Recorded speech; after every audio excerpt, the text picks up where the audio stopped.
அர்த்தமுள்ள இந்து மதம் படைத்த கண்ணதாசன் தான் இயேசு பெருமைகளை சொல்லும் இரவா காவியமான இயேசு காவியத்தையும் படைத்தார். கவிஞர் இயேசு காவியத்தை ஏன் படைத்தார், எப்படி படைத்தார் என்பதை பற்றி நாம் இப்பதிவில் பார்ப்போம். என்றும் அழியாத அமர காவியம் ஒன்றினை எழுதுமாறு கவிஞரை அவரது நண்பர்களும் தமிழ் அறிஞர்களும் வற்புறுத்தினார்கள். கம்பனுக்கு நிகராக கவிதை படைக்கும் திறமை படைத்த கவிஞருக்கு அத்தகைய காவியம் படைப்பது ஒன்றும் பெரிய விஷயம் இல்லை. ஆனால் அதற்கான நல்ல நேரம்தான் வராமல் இருந்தது. ஒருமுறை திருச்சியை சேர்ந்த கிறிஸ்தவ பாதிரியார்கள் கண்ணதாசனை சந்தித்து கிறிஸ்தவர்களின் வேதமான விவிலியத்தை அடிப்படையாக கொண்டு இயேசு பிரானின் காவியத்தை எழுத வேண்டும் என்று கேட்டுக்கொண்டனர்.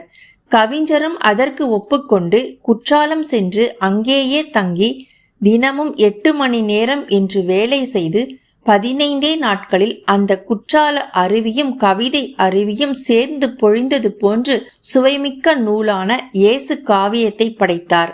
400 பக்கங்களை கொண்ட இந்த புத்தகம் கிறிஸ்தவ நூலான விவிலிய புத்தகத்தை தழுவி அனைவரும் புரிந்து கொள்ளும் வகையில் தேவன் பெருமைகளை சொல்லும் விதமாக கவிஞரால் எழுதப்பட்டது.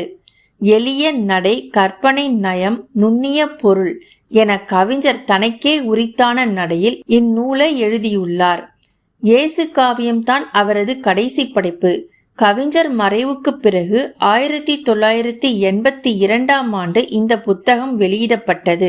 இயேசு காவியம் இயற்றியதன் மூலம் கவிஞர் மதத்தையும் சம்மதமாக மதிக்கும் பண்பை பெற்றவர் என்று நமக்கு தெரிகிறது.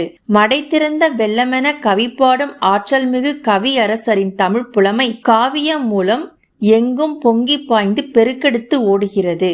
இயேசு காவியத்தில் உவமைகளும் உவமானங்களும் எதுகை மோனைகளும் கவிஞரால் கையாளப்பட்ட விதம் இக்காவியத்தை படிக்கும் அனைவரின் உள்ளத்தையும் கொள்ளை கொள்ளும் விதமாக அமைந்துள்ளது. இயேசு கிறிஸ்துவை தாலாட்டும் பாடல்களில் கவிஞர் ஒரு தாயாக மாறி தாலாட்டு பாட்டு எழுதியுள்ளார். சமய இலக்கிய உலகில் இயேசு காவியம் ஈடு இணையற்ற காவியமாகும். இயேசு காவியத்தில் இருந்து கவிஞரின் சில பாடல் வரிகள் இவை.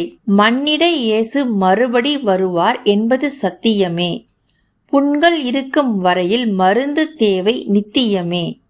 விண்ணர சமயம் உலகம் முழுதும் இதுதான் தத்துவமே. எண்ணும் எழுத்தும் எல்லாம் அவரே. இயேசுவை நம்புவோமே என்று கவிஞர் எழுதியுள்ளார். கவியரசு கண்ணதாசன் அவரது இயேசு காவியம் நூலை பற்றி கூறியது: பல சமயங்களில் பலர் என்னை இரவா காவியம் ஒன்று படைக்குமாறு வற்புறுத்தியது உண்டு. அந்த இரவா காவியம் இயேசு காவியம்தான் என்று நான் உறுதியாக கூற முடியும் என்றார். இது போன்ற கவிஞர் கண்ணதாசனை பற்றிய மற்றுமொரு சுவாரஸ்யமான தகவலை நாளைய பதிவில் பார்ப்போம்.